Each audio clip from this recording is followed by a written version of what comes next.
Friday. I think it's a good idea to think about the meaning of this day. 2,000 years ago, in a different time, Jesus was hanging on a cross.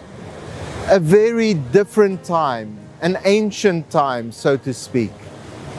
He was on a cross in a country far away from this place, this beautiful place that I am in today.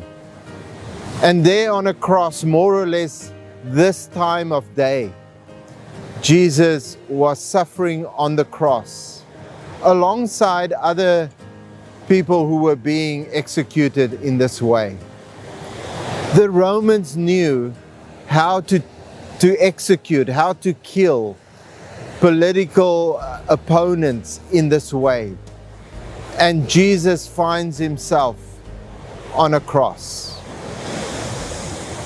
The message of Jesus was simple, that the kingdom of God has come, and this was a problem to the Romans of that time.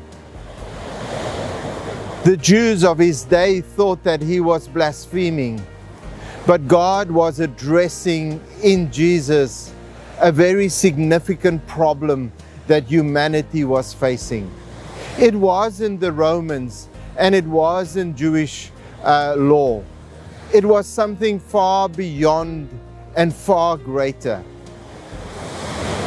Many years before Jesus, humans handed over their authority to Satan when they allowed Satan to mislead them and to guide them on a path that was away from their union with God. And in that moment, humans submitted themselves to the authority of Satan. And for many thousands of years, they continued to live under the domination of Satan and the separation from God. And they lived with death as a reality of their lives. And so here on this day, Jesus goes to the cross, and it may look like just another death of another person executed by the Romans, but it wasn't. This was God placing himself at risk for us so that we can live. The reality is that Jesus, even though he lived the human life, was still in his being God. He was still part of the Godhead.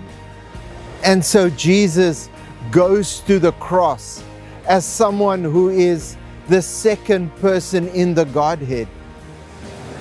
And so when Jesus dies here on the cross, as he suffers the pain of separation within the being of God.